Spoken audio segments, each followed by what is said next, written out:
여러분 안녕하세요. 박은정 강사입니다. 오늘은 우리 쓰기 제일 부분 19번째 강의로 진행을 하고요. 관형어에 대해서 같이 한번 살펴보도록 하겠습니다.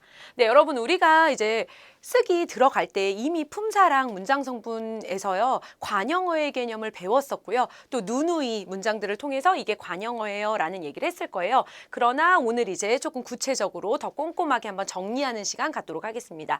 관형어란이라고 되어 있네요. 뭐 명사를 수식해주는 단어다. 관형어와 수식을 받는 명사 사이에 일반적으로 구조조사 더가 쓰인다. 더는 주로 뭐뭐에 한 뜻으로 해석된다라고 되어져 있는데 이렇게 여러분이 쭉 읽어도 이해가 잘 안 될 거예요. 우리가 다시 한번 정리해보면 주어, 수어, 목적어 있는데 예를 들어 내가 책을 봐요. 그쵸? 我看书라고 되어 있어요. 그러면 나를 꾸며줄 수 있어요. 어떠어떠한 나인지, 13살의 나인지, 예쁜 나인지 등등등. 혹은 문장으로 길게 와도 돼요. 어제 중국에 갔다가 막 돌아온 나는 뭐 이렇게 해줄 수 있고요. 그 다음에 책 역시 막 꾸며줄 수 있죠. 한 권의 책일 수도 있고요. 아니면 긴 거예요. 엄마가 나에게 생일 선물로 사준 책일 수도 있고 어쨌든 이게 뭐 한 단어로 이루어졌든지 아니면 문장으로 이루어졌든지 주어와 목적어 앞에서 명사를 꾸며주는 역할을 하는 것을 우리가 무슨 성분이라고 하냐면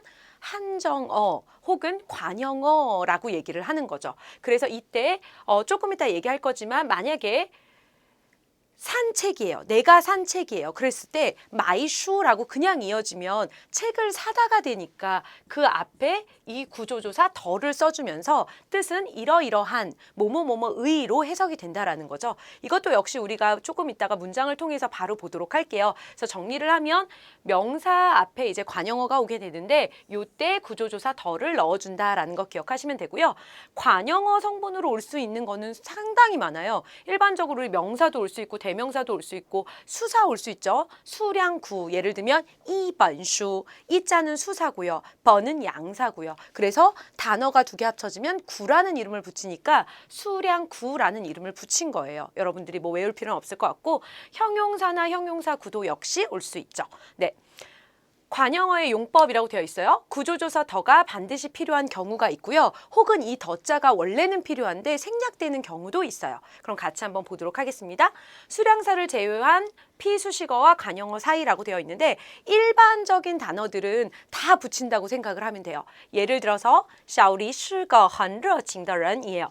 热情이라고 하면 우리 친절하다라는 뜻입니다. 다시 한번 살펴보면 만약에 이 더자가 없다고 한다면 이 문장은 어떻게 해석되냐면 샤오리는 한 명의 굉장히 친절하다 사람 이렇게 돼요. 요때 요 더가 필요한 거죠. 친절한 사람, 어떠한 무엇 이렇게 된다는 거죠. 그 다음 밑에 看电视的人是谁? TV를 보는 사람 누구야? 이렇게 얘기해요. 만약에 더가 없다면 TV를 보다 사람은 누구야? 이렇게 되잖아요. 요때 이 더가 필요하다는 거죠. TV를 보는 사람. 그래서 요 앞에 수로와 목적어, 술목구가 한정어가 되고요. 이 런을 꾸며주고 있는 거죠. 이때는 더가 반드시 필요한 거예요. 그래서 문장 성분 우리가 보면 주어, 수어, 관형어, 목적어. 관형어의 포인트를 가지시면 되고요. 여러분들은 여기도 주어 앞에서 관형어 성분이 쓰였다는 것만 기억해 주시면 됩니다. 이번에는 구조조사 더를 생략하는 경우도 있어요. 기본적으로는 관형어를 만들 때 더를 쓰지만 더가 오지 않아도 되는 경우가 있다라는 거죠. 이럴 경우는 관형어와 수식을 받는 명사가 고정된 경우 더를 사용하지 않아도 되고요. 그 다음에 이제 규칙을 가지고 어떤 때는 더를 사용하지 않는데 하나하나 꼼꼼하게 살펴보도록 하겠습니다. 먼저 첫 번째, 지시대명사가 나오고 그 다음에 수사, 양사, 명사가 나오는 경우에 더를 사용하지 않아요. 그래서 우리가 보통 수, 량, 우리로 치면 양이죠. 양사, 명사 이렇게 오죠. 이럴 경우에 여기에 더자를 쓰지 않는다라는 설명이에요. 그래서 다시 한번 살펴보면 문장으로 我昨天买了这台电脑예요. 원래는 这一台电脑인데 우리 수사가 1이 될 경우에는 일자라는 수사는 생략할 수 있죠. 그래서 이때 这台电脑 나는 어제 이 컴퓨터를 샀어 라고 얘기할 때 더자 사용하지 않는 것 보시면 되고요. 그 다음 여기 밑에 我要买一条裤子 나는 무엇을 샀다? 하나의 바지를 샀다라고 할 때 여기 역시 요 사이에 덧자를 원래는 넣을 것 같은데 넣지 않는다라는 것 기억하시면 됩니다. 여러분들이 지금 HSK 5급 강의이기 때문에요. 오히려 덧자가 들어가 있는 게 더 낯설 거예요. 무슨 말을 하는 거지? 당연히 안 쓰는데 이런 생각이 드실 겁니다. 그 다음 이제 두 번째 볼게요. 두 번째도 이제 덜을 생략하는 경우인데 앞에 있는 형용사가 이름절인 경우에 덧자를 생략할 수 있습니다. 예를 들어서 문장으로 한번 보도록 하겠습니다. 他们俩是老同学. 사실은 동쉐가 네, 우리 하구, 같은 학교 친구라는 뜻이고 라우가 되면 우리 늙었다라는 뜻 아니고 이제 오래된 이런 뜻이 있잖아요. 그래서 여기 사이에 라우더가 들어갈 것 같은데 이 더자 사용하지 않는다라는 거죠. 이름절 형용사일 때. 그다음 밑에 请给我一杯热茶. 나에게 한 컵에 한 잔에 따뜻한 차를 주세요예요. 여기도 보면 원래 차는 명사고 르는 따뜻하다, 핫이라는 형용사인데 여기 뒤에 덧자 사용하지 않는다라는 것 기억하시면 됩니다. 네, 그 다음 세 번째예요. 여기 앞에 很多,许多,不少,很少 양을 나타내는 거죠. 우리가 이게 이제 불특정 양사, 그러니까 정해지지 않은, 양이 정해지지 않은 부정양사라는 말을 쓰거든요. 양이 굉장히 많은데 구체적으로 얼마나 많은지는 모르겠어요. 이런 것들이 올 때 명사가 뒤에 오게 되는 경우 요 사이에 덜을 쓰지 않는다라는 거죠. 이것도 여러분들이 이미 익숙할 겁니다. 많은 무엇, 굉장히 많은 무엇, 적지 않은 무엇, 아주 적은 무엇, 우리 이렇게 바로 쓰죠. 문장을 통해서 바로 한번 살펴보도록 하죠. 很多年轻人都喜欢了网上购物. 매우 많은 젊은이들이 요 사이에 덧자가 올 것 같은데 관형어니까 오지 않는다라는 거예요. 많은 젊은이들이 다 습관이 되었대요. 뭐가 습관이 되었을까요? 인터넷으로 꼬우, 물건을 구매하는 거. 인터넷 쇼핑이 다 이제 습관처럼 되었다라는 의미고 밑에 不少人 적지 않은 사람. 요 사이에 더가 올 것 같은데 우리 안 쓴다라는 거죠. 적지 않은 사람이 다시 말하면 꽤 많은 사람이 란 뜻이 될 거예요. 不少人都向我推荐这家店. 적지 않은 사람이 다 나를 향하여 나에게 推荐이라고 하면 추천하다라는 뜻이에요. 추천했어요. 무엇을? 이 상점을 추천해 줬습니다. 이곳 괜찮아 이렇게 추천했나 봐요. 그래서 다시 한번 정리하면 很多,许多,不少,很少라는 이 양을 나타내는 것 앞에 이것이 명사 앞에 위치하게 되면 구조조사 덧자를 생략하게 된다는 것 기억하시면 됩니다. 네, 그 다음은 이제 네 번째 고정구예요. 고정구라는 말이 이제 조금 어려울 수 있는데요. 여러분 이건 뭐냐면 이렇게 사실은 이렇게 뗄 수 있는데 이게 마치 하나의 단어처럼요. 굳어져서 사용하는 경우예요. 우리 같이 한번 일단 보도록 할게요. 请你登记一下个人信息예요. 请你登记一下, 너 등록 좀 해줘 라는 표현이고요. 사실 거러는 개인이고요. 그 다음에 신시하면 정보입니다. 우리도 개인의 정보, 우리말에도 라는 말도 쓰지만 보통 개인정보라고 써요. 개인 독립적으로 하나의 단어고 정보 따로인데 개인 정보가 굳어져서 마치 하나의 단어처럼 사용되는 거죠. 이때 덜을 뭐 한다? 생략한다 라는 거 기억하시면 되고요. 밑에도 한번 볼까요? 这周末一定要完成设计方案. 이번 주말에는 반드시 완성해야 된다. 무엇을? 디자인 설계 방안을 완성해야 돼. 디자인 방안을 너가 끝내줘야 돼 라는 거예요. 그래서 이렇게 긴밀하게 쓰이는 단어들은 덧자를 사용하지 않는다라는 것 기억하시면 됩니다. 그러면 이번에는 시험에 자주 출제되는 이제 고정구를 볼게요. 다시 얘기하면 이것들이 두 개씩 갈라질 수도 있다라는 거죠. 완전히 독립적으로도 쓸 수 있는데 붙어서 마치 하나의 단어처럼 사용되는 것들, 시험에 자주 나오는 것들 같이 한번 살펴보도록 하겠습니다. 요후이 활동이에요. 요후이라고 하면 우리 이제 우대, 특혜, 혜택, 그래서 특별히 세일 같은 거 많이 쓰죠. 그래서 요후이 활동 그러면 우대 행사, 뭐 혹은 할인 행사 같이 해석하시면 되고요.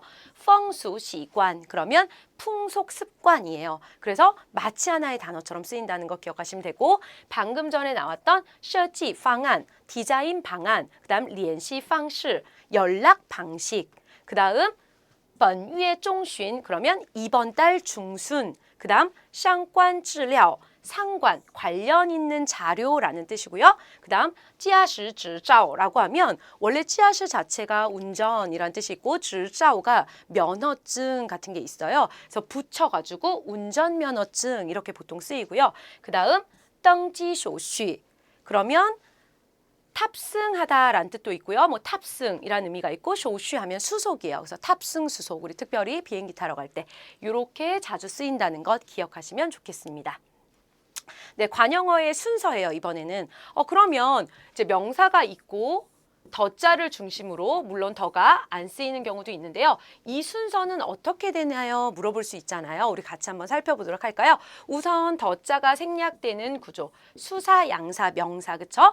수사 먼저 오고 양사 오고 명사 온다는 거. 그래서 우리가 붙여서 수양명인데 여러분 이미 너무 익숙하세요. 이거는 이本书 이런 거. 네, 뭐 헷갈리신 분 없으시죠? 숫자 오고 양사 오고 명사 오고. 그 다음 지시대명사가 있을 경우에 여기 앞에 붙여 这一本书 이렇게 올 때 그런데 이 이자 생략할 수 있다라는 것 1일 경우에는 생략할 수 있다라는 거 기억하시면 되고요. 그 다음 소유 소속 그 다음에 지시대명사 수사 양사 명사 위치 오고 소유 소속 지시대명사 수사 양사 기타 수식어 더 명사 이렇게 오는데 굉장히 복잡해졌네요 여러분. 예를 들어 이런 거죠. 一本词典 오면 되고요. 그 다음에 这一本词典 이자 생략할 수 있다라는 거고요. 기억하시면 됩니다. 그 다음 我的 소유, 나의, 너의, 그녀의, 누구의 이렇게 먼저 온다는 거예요. 我的这一本词典 그 다음 네, 가장 긴 게 될 거예요. 我的这一本新买的词典 네, 이것을 꾸며주는 것. 사전은 사전인데 어떤 사전이라고 할 때 이 명사 바로 앞에서 또 수식을 해줄 수 있다라는 것 기억하시면 됩니다. 네, 그러면 우리 이제 관용어 순서까지 봤고요. 이제 넘어가서요. 실전 문제 한번 풀어보도록 하겠습니다. 동일하게 여러분 풀어오셨을 텐데요. 혹시 못 푸신 분들은 정지 버튼 누르시고 푸신 다음에 같이 보면 좋을 것 같아요. 첫 번째 문제부터 같이 한번 볼게요. 네, 먼저 이제 스텝 1 각각 무슨 뜻인지를 이제 알아야 되고요. 스텝 2 한국말로 문장을 한번 만들어 보세요. 무슨 말을 하고 싶은지 이때 조심할 것은 수러를 우리가 중심으로 잡는 거예요. 마지막으로 해석되어지는 그 수러를 이제 중심, 뼈대로 잡는 거죠. 첫 번째 이제 한번 볼까요? 사실은 이렇게 이제 붙어 있는 거죠. 很光滑 꽝화라고 하면 미끄럽다라는 뜻이에요. 꽝자는 빛나는 거고 화자 앞에 보면 물수가 들어가 있네요. 막 번쩍번쩍 빛나는데 물이 있어요. 미끄러울 것 같아요. 그렇죠? 꽝화라고 하면 그래서 미끌미끌하다라는 뜻이고요. 쩌지엔이네요. 지시대명사 있고 뒤에 양사 있으니까 요거를 받는 명사가 오겠구나라는 거 기억하시면 되고요.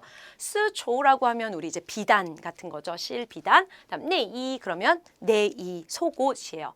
무슨 말을 하고 싶을까요? 미끌미끌의 이. 그다음 비단 네이예요. 이 비단 네이는 되게 미끌미끌해 이렇게 하면 되겠어요. 게다가 지금 여기 같은 경우는 수러가 딱 보여지는 하나밖에 없어요. 그러니까 중심을 헌꽝화로 잡으시면 돼요. 미끌미끌하다. 형용사가 수러가 됐으니까 목적어는 안 나올 거고요. 우리가 집중해야 될 부분은 주어 부분입니다. 주어가 심플하게 안 오고 뭔가 수식을 받고 있다는 거죠. 관용어 성분을 물어보는 문제예요. 어떻게 오면 될까요, 여러분? 이렇게 오면 되나요? 헌꽝화를 중심으로 잡고 뭐가 어떤지인데 이 찌엔이 있어요. 지시대명사 왔고 양사 왔고 얘가 받는 것 한 벌인데 옷을 받을 거예요. 그런데 이 앞에 스조가 왔어요. 비단네이 이렇게 꾸며줄 수 있죠. 스조네이 같은 경우도요. 마치 하나의 단어처럼 같이 쓰이니까 더자 필요 없이 온 거예요. 그래서 문장 성분 우리 분석해 보면 수러가 항상 중심이고 수러를 잡았으면 주어를 잡아야 돼요. 네이가 미끌미끌해요. 그런데 여기에 관용어 이 비단 네이고요. 그 다음에 헌이라는 부사가 부사어로 위치하고 있는 문장이었습니다. 그 다음 문제로 넘어가도록 하겠습니다. 좀 길긴 한데 우리 꼼꼼하게 한번 살펴보도록 할게요. 여기도 보니까 이제 지시대명사 쩔로 시작하고 있고요. 부 같은 경우는 여러분 뭐죠? 우리말로 가져오면 폭이에요. 한 폭의 그림, 뭐 한 폭의 작품, 특별히 이렇게 그림 같은 거, 그림 작품 같은 거 셀 때 쓰이는 양사고요. 쪼빈 하면 작품이고, 샤오슈민주 그러면 우리 소수민족, 판잉러 네, 반갑네요. 동사가 나와서 반잉이라는 것은 반영하다라는 뜻이고요. 그 다음 더生活. 뭔지 모르겠는데 요 더가 있으니까 앞에 관용어 성분이 쭉 올 건가 봐요. 그러면 무슨 말을 하고 싶냐는 거죠. 이폭 작품 소수민족 반영했다. 더生活. 어떠어떠한 삶을 반영했다. 네, 수러가 딱 보여지는 게 하나니까 좀 심플해요. 반잉러를 중심으로 잡으면 되겠어요. 뭐가 무엇을 반영해야 돼요.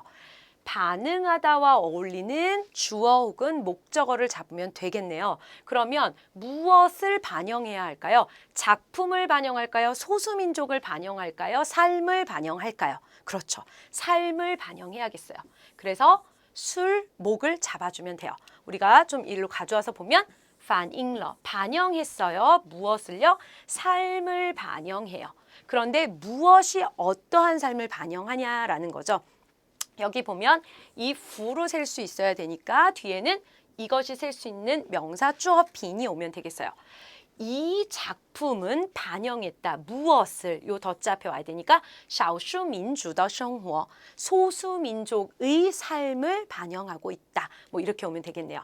문장 성분이 좀 많아진 것처럼 보이지만 꼼꼼하게 보면 반잉이라는 수러를 중심으로 목적어를 먼저 잡았어요. 삶을 반영한 거고요. 그 다음 뭐가 작품이 반영한 거예요. 그 앞에 뭐가 온 거죠? 这幅 지시대명사와 양사 관용어가 위치하고 있고 이 앞에도 관용어가 와요. 우리 목적 앞에도 관용어 많이 쓰이죠. 소수민족의 삶을 반영하고 있어요. 그러므로 문장은 이렇게 여러분이 완성해 주시면 됩니다. 네, 그 다음 문제로 넘어가도록 하겠습니다. 네, 그 다음 거 한번 볼게요. 이띵더. 여기는 여러분들이 딱 이제 거슬려야 돼요. 이띵이라고 하면 우리가 보통 반드시라는 부사를 떠올리는데 얘가 만약에 부사라고 한다면 뒤에는 뭐가 올 수밖에 없냐면 수러예요. 그렇죠? 부사의 역할이니까. 그런데 뒤에 딱 뭐가 써 있냐면 더가 쓰여져 있어요. 이띵 다음에 왜 더가 쓰여져 있지? 더가 올 수 없는데 다른 뜻을 가지고 있다는 거죠. 얘가 한국어로 가져오면 여러분 쉬워요. 이렇게 발음이. 일정 맞나요? 그래서 얘가 일정한이라는 형용사 뜻을 가질 수 있습니다. 일정하다. 그래서 다시 풀면 어느 정도이다 이런 거예요. 일정한 수입을 보장한다면 내가 이 일 하겠습니다. 일정하다라고 할 때 무슨 의미죠? 어느 정도의. 좀 풀면 헷갈릴 수 있으니까 어느 정도의 뭐 양이다 이런 의미가 있어요. 여기서는 요거 형용사로 쓰였다라는 것 기억하시면 되겠죠. 더가 붙어 있으니까. 그 다음 这种投资方式 이런 종류의 투자 방식이에요. 도즈라고 하면 우리 투자죠. 준자이, 준자이는 동사로서 뭐죠? 존재하다라는 뜻이고요. 그 다음 펑시엔이라고 하면 위험입니다. 그럼 여기서 수로로 잡을 수 있는 거 스텝 2 무슨 말을 하고 싶을까? 일정한 이 종류의 투자 방식은 존재한다. 위험. 네, 하고 싶은 말 뭐죠? 이런 투자 방식은 일정한 위험성을 가지고 있어. 일정한 위험성이 존재하고 있어. 이 말 하고 싶을 거예요. 수로로 잡을 수 있는 건 요거네요. 그럼 가지고 오면 되네요. 존재하는데 무엇이 존재하죠? 일정한 이런 종류의 투자 방식이 존재하다? 말 안 되고, 그렇죠? 위험이 존재하네요. 일정한 어느 정도의 위험. 일정하다고 하니까 이제 우리말에는 일정하다, 평등하다 이렇게 생각하실까 봐 어느 정도의로 여러분이 생각해 주시면 될 것 같아요. 일정한 수입, 어느 정도의 수입이라고 생각하시면 될 것 같아요. 그래서 어떻게 오면 되죠? 수러를 중심으로 준자에 존재하다, 무엇이 존재하고 있다, 펑시엔, 위험이 존재하는데 어떤 위험? 이띵더 펑시엔, 일정한 어느 정도의 위험은 가지고 있다. 뭐가? 这种投资方式 이러한 투자 방식은 뭐 펀드라든지 주식이라든지 이런 얘기를 하고 싶나 봐요. 문장 성분 보면 수러를 항상 중심으로 잡는다. 존재한다. 무엇이 존재한다. 무엇을 가지고 있다. 목적어 오고요. 뭐가 이런 방식이. 그런데 이 앞에 这种投资方式 관용어가 왔고요. 그 다음 여기 이딩더라는 관용어 위치하고 있습니다. 네, 여러분 기억하시면 되고 혹시 모르는 단어 있으면 지금 여러분 외우고 가시면 좋을 것 같아요. 그 다음 문제로 넘어가겠습니다. 그 다음 문제 한번 보도록 할게요. 摄影作品 촬영 작품이고요. 他们的더 짜이니까 뒤에 명사 오겠다라는 거 기억하시면 되고요. 찬사이 야오치오. 찬사이는 원래 찬지야 비싸이예요. 그래서 시합에 참여하다 이렇게 따로 볼 수 있는데요. 한 단어가 된 거죠. 시합에 참여하다, 뭐 경쟁에 참여하다 라는 의미고, 야오치오는 우리 조심해서 읽어야 되는 게 일성으로 읽히죠. 야오치오 하면 요구, 뭐 요구하다라는 의미로 쓸 수 있고요. 뿌부허, 부어라는 단어는 부합하다라는 단어예요. 그래서 이 부합하다라는 동사는 반드시 A와 B를 가지고 있습니다. A가 B라는 조건에 부합해, 티아우지엔, 혹은 A가 B라는 뭐 수준에 부합해야 해, 요구에 부합해야 돼. 그래서 이 동사 뒤에는 뭐 요구, 조건, 뭐 이런 것들이 쭉 오겠죠. 그럼 여기서 우리가 수로로 잡을 수 있는 것 뭘까요, 여러분? 뿌부허겠네요. 뭐가 뭐에 부합하지 않아요, 이 말을 하고 싶은 거예요. 요구가 촬영 작품에 부합하지 않을까요? 촬영 작품이 요구에 부합하지 않을까요? 그렇죠. 뒤에 기준이 나오겠죠. 뭐가 요구에 부합하지 않고 뭐가 조건에 부합하지 않고. 그래서 요걸 수로로 잡으시면 돼요. 뿌부허, 부합하지 않아. A가 B에 부합하지 않아. 근데 B는 보통 야오치오, 요구라든지 조건이라든지 기준이 나오게 되는 거죠. A는 어떤 요구에 부합하지 않습니다. 예요. 근데 얘가 어차피 붙어 있으니까 찬사이 야오치오, 참가할 수 있는 조건의 요구사항에 부합하지 않아요 라는 거고, 이 앞에는 네, 요 더가 있으니까 요 뒤에 명사 와야 되니까 이렇게 묶어주면 되나요? 他们的摄影作品, 그들의 촬영 작품은요 부합하지 않습니다. 우리의 참여할 수 있는 참가 조건, 참가 요구에 부합되지 않습니다 라는 문장이에요. 문장 성분 같이 보고 가면 수러 온 거죠. 수러 왔고요. 그 다음에 목적어 온 거고, 그 다음에 주어가 왔는데 이 앞에 관형 온 거죠. 엄밀하게 얘기하면 이 뿌는요 이제 부정부사이기 때문에 이 앞에 부사어로 볼 수도 있어요. 그렇죠? 그런데 그냥 이제 심플하게 부정으로 왔기 때문에 이렇게 정리를 하고 넘어가도록 하겠습니다. 이거 같은 경우도 긴밀하게 쓰이기 때문에 이렇게 같이 하나의 목적어로 받고, 다시 얘기하면 이것도 관형어로 볼 수도 있어요. 넘어가면 될 것 같고요. 그 다음으로 넘어가도록 할게요. 마지막 문제가 될 것 같은데 같이 한번 살펴보겠습니다. 우리 슈지아라고 하면 채꽂이고요. 짠이라고 하면 동사, 점유하다, 차지하다라는 뜻이고요. 신마이더, 새로 산이에요. 그러니까 뒤에 뭔가 명사가 오겠다라는 거 기억하시면 되고요. 타이는 매우 뭐 이런 의미가 되죠. 그 다음에 너무 이렇게 해석하시면 되고, 띠방러 뒤에 러가 있으니까 아마 끝에 올 것 같아요. 장소란 뜻이에요. 좀 반가운 게 수러가 이렇게 하나면 편해요. 사실은 얘를 중심으로 잡아버리면 되니까. 차지해 이거예요. 뭘 차지할까요, 여러분? 채꽂이를 차지할까요? 장소를 차지할까요? 왜 장소를 차지하겠죠. 얘가 목적으로 온다라는 거 잡으면 되겠죠. 뭐가 무엇을 차지해 이렇게 오면 되니까 심플하게 끝나나요? 여기 한번 볼까요? 짠띠방러, 자리를 차지해예요. 그럼 얘가 지금 동사니까 수러잖아요. 수러를 중심으로 뭐가 뭐를 차지하냐는 거예요. 얘 더를 중심으로 뒤에 명사 와야 되니까 얘 뒤에 신마이더 슈지아 오면 되겠네요. 새로 산 채꽂이가 너무 차지해예요. 차지하다라는 거 동사지만 너무 어때요? 그럼 우리 감정 같은 거에서도 우리 정도부사 쓸 수 있죠. 그래서 여기 보면 새로 산 채꽂이는 공간을 너무 많이 차지해요. 이런 문장이 됐어요. 그래서 파악해 보면 짠이 지금 수러예요. 항상 수러를 중심으로 잡고요. 여러분이 편한 거, 목적어를 먼저 찾을 수 있으면 목적어를 찾으시고요. 주어가 더 어울리는 수러면 주어를 찾으셔도 되고요. 그래서 여기 보면 공간을 차지해요. 목적어 왔고요. 사실은 여기 뒤에 이제 러 같은 경우는 조사이기 때문에 표시를 안 해주고 조사는 문장 성분을 갖지 않습니다. 그래서 이렇게 왔고, 주어, 네, 채꽂이가 차지하는 거고, 요 앞에 타이라는 부사가 부사어로 온 거고, 여기 앞에 신마이더 이 부분이 관형어로 들어간 문장이었습니다. 네, 여러분 이렇게 체크해 주시면 될 것 같고요. 이제 우리 오늘 배운 부분 핵심 체크 시간인데 간단하게 한번 보도록 할게요. 관형어 같은 경우는 여러분들이 너무 많이 봐가지고요. 뭐 배울 게 있을까 싶을 정도로 쉽다고 생각을 했을 거예요. 근데 막상 이제 시험에서 쓰기에서 문장 배열이 나오면 당황할 수 있다는 거죠. 왜? 이렇게 심플한 명사 대명사를 주는 경우가 많지 않기 때문에 네, 보통은 수량구가 들어가 있거나 뭐 형용사구가 들어가 있거나 문장이 들어가 있는 경우가 많죠. 그래서 관형어로 올 수 있는 성분은 명사 대명사, 수사 수량구, 형용사 형용사구 올 수 있다라는 거 기억하시면 되고요. 관형어의 순서, 이 말을 외우기보다는요. 여러분들이 요 뒤에 있는 부분이 자연스럽게 생각나면 될 것 같아요. 그래서 2번 词典 한 권 사전 这一本词典我的一本词典我的一本新买的词典 뭐 이런 식으로. 그래서 요 앞에도 꾸며줄 수 있고요. 그렇죠? 기타 수식어가 들어가면 또 더가 들어가야 되겠죠. 왜? 얘도 명사니까. 그리고 이 앞에도 我的 나의 소유 같은 거 들어갈 수 있을 때 먼저 소유가 온다라는 것, 일자가 있으면 생략한다라는 것, 지시대명사, 수사, 양사, 명사의 위치로 온다라는 것 기억하시면 됩니다. 그래서 여러분들은 자꾸 이 부분을 외우려고 하는데요. 이 부분을 외워도 내가 활용하지 못하거든요. 그래서 이 뒷부분 있죠. 문장을 내가 어떻게 배열할 수 있을까? 어떻게 얘기하는 게 자연스러울까? 이 연습을 하시는 게 훨씬 더 중요합니다. 네, 이렇게 해서 오늘 수업 마치도록 하고요. 우린 다음 시간에 또 다른 어법 부분 가지고 공부하도록 하겠습니다. 오늘도 수고하셨습니다.